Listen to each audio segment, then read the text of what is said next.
Oke, selamat datang di Anyus Channel. Di video kali ini kami akan membahas manga Black Clover chapter 246, sebuah chapter yang terbilang sebagai chapter yang sangat menarik. Karena di chapter ini, Yuki Tabata akhirnya memperlihatkan tentang masa lalu Dante, serta rencana dan tujuan Dante.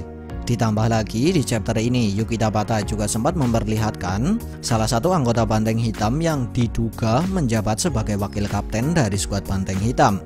Ya, di sini kami menggunakan kata diduga karena Yuki Tabata sendiri belum mengkonfirmasi tentang hal ini. Lalu, mengapa dia baru dimunculkan sekarang? Dan seperti biasa, sebelum masuk ke dalam pembahasan, jangan lupa untuk klik like, share, subscribe, serta tekan tanda loncengnya juga ya. Terima kasih.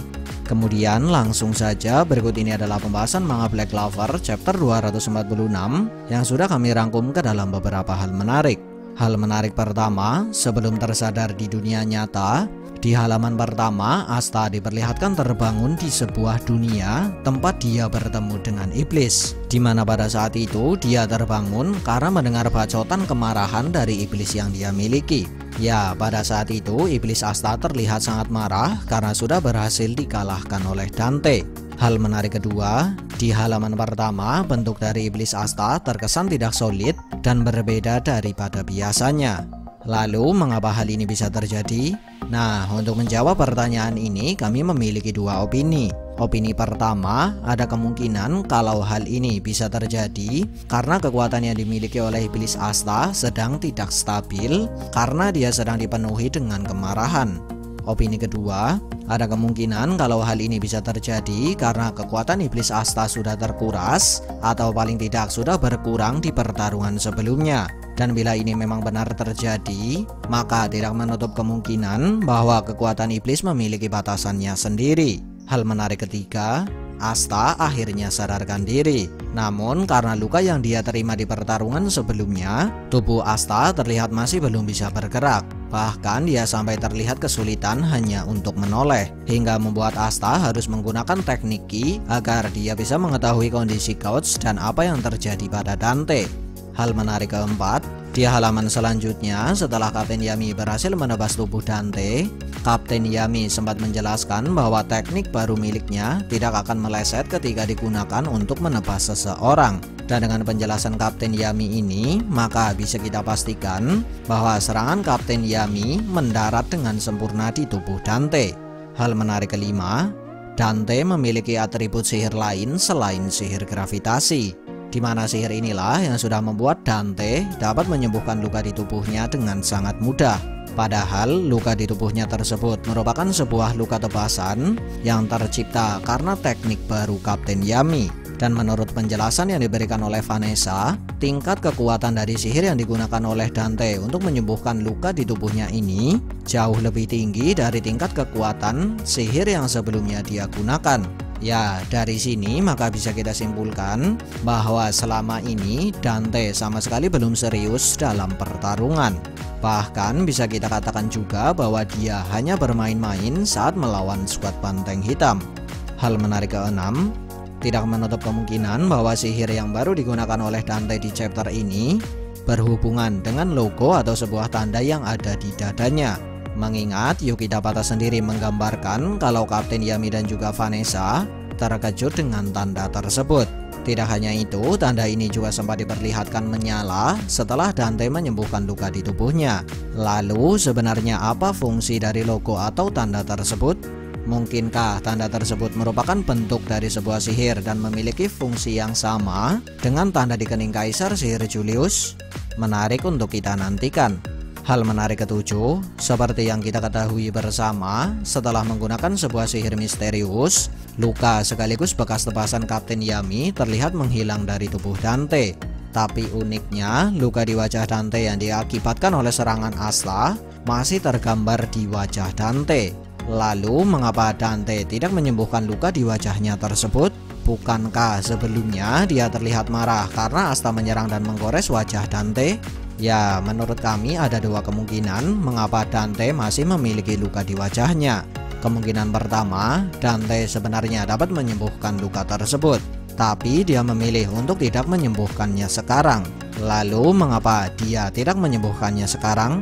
Ya, sepertinya ada sebuah efek samping yang akan diterima oleh Dante ketika dia menggunakan sihir misterius tersebut, hingga dia tidak menggunakan kekuatan sihir misterius ini untuk menyembuhkan luka ringan. Kemungkinan kedua, Dante tidak bisa menyembuhkan luka yang diakibatkan oleh serangan anti sihir. Dan bila ini memang benar, maka hal ini sekaligus menjelaskan mengapa Dante terlihat marah ketika Asta menggores wajahnya. Nah, menurut teman-teman, kemungkinan nomor berapakah yang paling masuk akal? Silahkan tulis di kolom komentar ya. Hal menarik ke-8, lewat sebuah flashback dan penjelasan yang diberikan oleh Dante, Yuki Tabata akhirnya menjelaskan bahwa alasan Dante menciptakan kerusuhan di dunia Black Clover karena dia sudah bosan dengan kehidupan yang dia jalani di dunia manusia, di mana dia bisa merasa bosan karena dia menganggap bahwa semua yang ada di dunia manusia tidak akan bisa memenuhi hasrat atau keinginan terpendam yang dia miliki. Nah, dari alasan Dante ini, kami jadi terpikir bahwa di akhir arcs ini, Dante akan menyadari bahwa apa yang sudah dia lakukan merupakan perbuatan yang salah, dan tidak menutup kemungkinan kalau dia akan mengalami hal ini setelah dia melihat hubungan atau ikatan yang dimiliki oleh skuad Banteng Hitam. Hal menarik ke-9, seperti yang dijelaskan oleh Dante di chapter ini, sebenarnya terdapat 3 tahapan dalam rencana yang dimiliki oleh Dante. Lalu, apa sajakah tahapan dari rencana Dante tersebut? Tahapan pertama adalah persiapan, di mana dalam tahapan ini Dante mengumpulkan informasi mengenai sihir khusus, sekaligus mengumpulkan informasi tentang para penyihir yang termasuk sebagai tingkat arken atau arcane stage, di mana hal ini didukung dengan adanya 2 hal. Pertama, diperlihatkannya beberapa catatan tentang sihir khusus di dalam ruangan Dante. Kedua, Dante sudah mengetahui banyak informasi tentang Yami dan juga William, sekaligus informasi tentang kemampuan yang dimiliki oleh Yami dan William, di mana hal ini sekaligus menjelaskan bahwa Dante sudah melewati tahapan pertama ini. Tahapan kedua adalah tahapan yang saat ini sedang terjadi di seri Black Clover. Dan seperti yang kalian ketahui, dalam tahapan ini Dante dan yang lain harus mengumpulkan semua yang mereka butuhkan untuk mengaktifkan sebuah sihir khusus, termasuk membawa Kapten Yami dan juga William menuju kerajaan Spade, karena menurut Dante mereka berdua merupakan kunci utama agar sihir khusus tersebut dapat diaktifkan. Kemudian tahapan ketiga atau yang terakhir adalah ritual atau proses mengaktifkan sihir khusus. Dan bila Dante bisa masuk ke tahap yang ketiga ini, maka bisa dipastikan bahwa dia berhasil membawa Kapten Yami menuju kerajaan Spade. Lalu perlu teman-teman ketahui bahwa sihir khusus yang kami maksud di sini merupakan sebuah sihir yang dapat menghubungkan dunia manusia dengan dunia iblis. Karena itulah bagi Dante, sihir ini merupakan sebuah sihir yang sangat diperlukan untuk mewujudkan tujuan yang dia miliki, di mana tujuan utama Dante adalah membuat dunia manusia dipenuhi dengan iblis dan dikuasai oleh hasrat atau keinginan iblis. Dan menurut terjemahan fans, sihir khusus tersebut diberi nama pohon Yggdrasil, dan menurut sumber yang lain, sihir khusus tersebut diberi nama pohon Klipot. Nah, sudah jelaskan apa tujuan Dante, seperti apa rencana Dante, serta apa itu sihir pohon Yggdrasil atau pohon Klipot.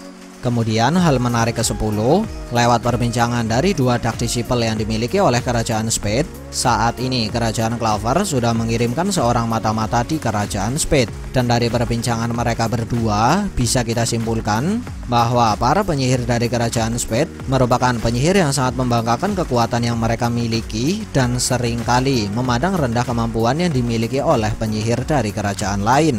Hal menarik ke-11, mata-mata yang dikirim oleh kerajaan Clover terkesan seperti seorang pengguna sihir bayangan, dan setidaknya itulah yang bisa kita lihat dari penggambaran yang diberikan oleh Yuki Tabata. Dan dari logo yang tergambar di tas Grimoire milik mata-mata tersebut, bisa kita pastikan bahwa dia adalah anggota dari skuad Banteng Hitam. Kemudian menurut beberapa sumber, dia dianggap sebagai wakil kapten dari skuad Banteng Hitam. Tapi kami sendiri belum bisa memastikan apakah dia benar-benar wakil kapten dari Banteng Hitam atau bukan, karena Yuki Tabata sendiri belum mengkonfirmasi hal ini. Lalu mengapa baru sekarang dia diperlihatkan? Ya, menurut kami karena ada beberapa alasan, seperti alasan pertama, dia adalah spesialis mata-mata.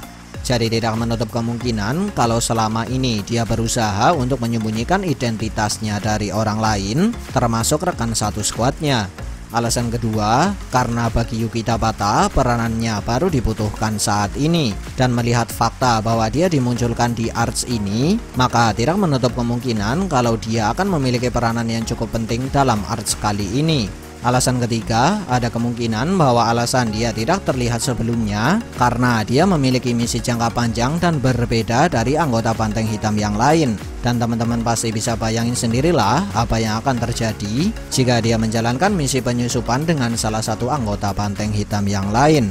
Alasan keempat, tidak menutup kemungkinan bahwa dia memiliki sifat dalam tanda kutip aneh hingga membuatnya menjauh atau menjaga jarak dengan anggota yang lain. Ingat, dia adalah bagian dari skuad Banteng Hitam loh, dan kalian tahu sendirilah kalau semua anggota Banteng Hitam adalah orang-orang yang bisa kita katakan sebagai orang yang aneh dalam tanda kutip.